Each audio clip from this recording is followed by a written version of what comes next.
This is a tutorial on the residential listing agreement, exclusive authorization and right to sell, car form RLA. And we will go through this quickly because I'm sure you want to figure out how to fill out this form in as little time as possible.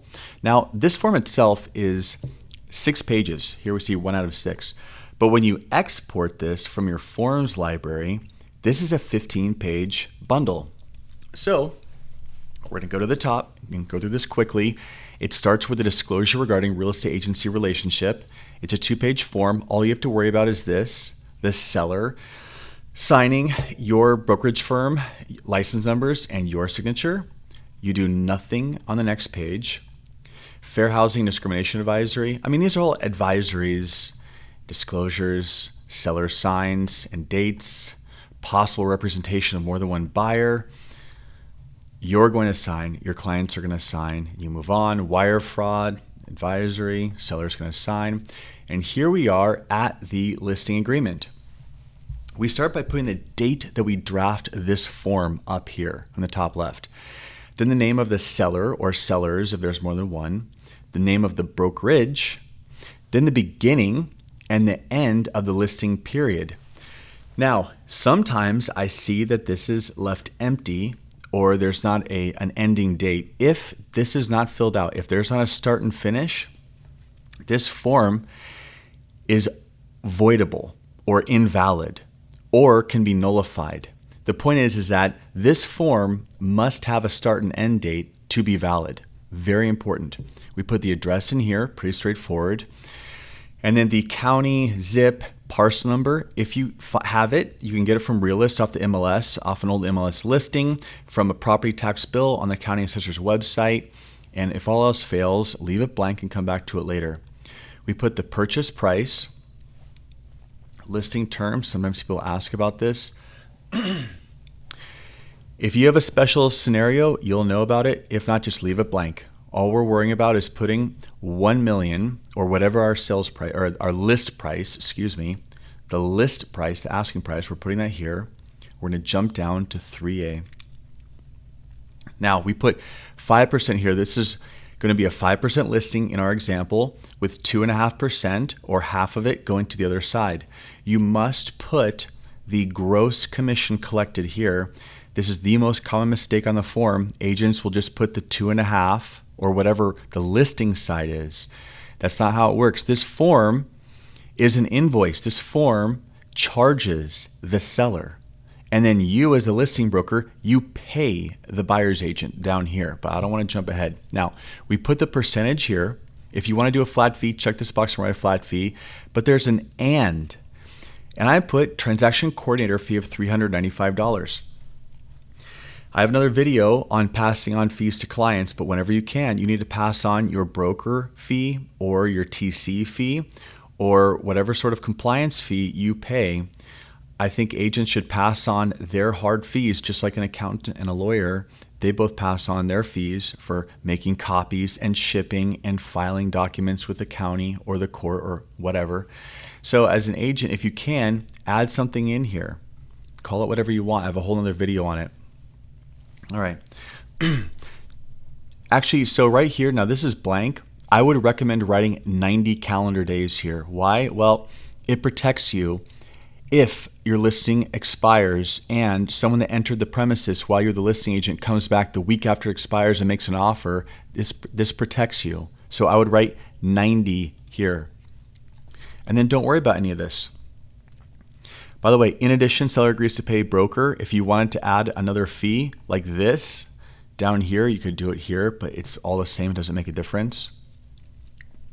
Now, on this line D, this is where we put what we're paying the buyer's broker. This is very important. We charge this and pay that. If you have 2.5 up here and 2.5 down there, that means the listing brokerage is charging nothing, because everything they're charging up here, the gross commission, is being paid down here. That's why these numbers can't be the same. The difference is what the listing brokerage retains. That's why you put whatever you're paying the cooperating broker down here and the gross amount up here. Very important.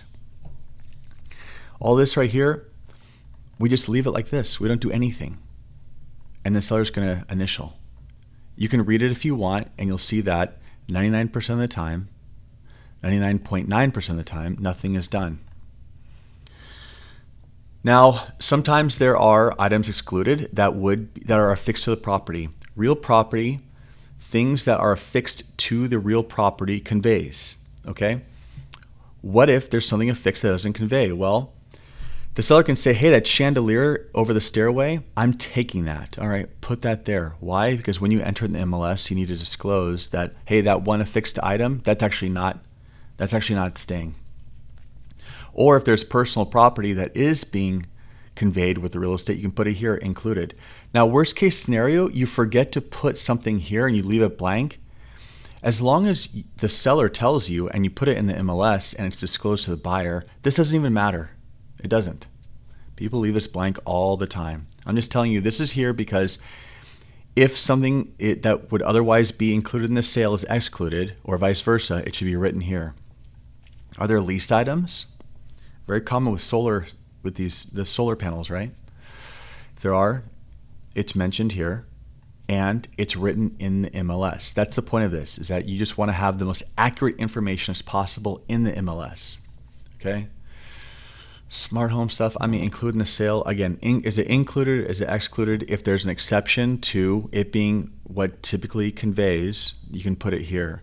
But the buyer never sees this. The most important thing is that this goes, that anything out of the ordinary is on the purchase agreement or counteroffer and in the MLS and disclosed and acknowledged by the buyer. MLS, okay, explains what the MLS is. You write your MLS provider. Agents leave this blank all the time, and the world continues on without an issue. So not a big deal if you forget to put something there. I just wrote in one of the many MLSs in which I'm a member of. And let me tell you something. The clear cooperation policy has eliminated taking listings and not putting them on the MLS. It's a whole other story, but I'm just telling you now this opting out stuff. And so you're going to have you both will initial here. And this form must explain the difference between being in the MLS and not in the MLS to the seller. But you as a realtor, if you're a realtor, you're basically obligated to enter your listing in the MLS right away. And if it's not ready to be marketed yet to a buyer, then that's what the coming soon status is. That's the clear cooperation policy. Clear cooperation policy is built to effectively eliminate pocket listings, okay?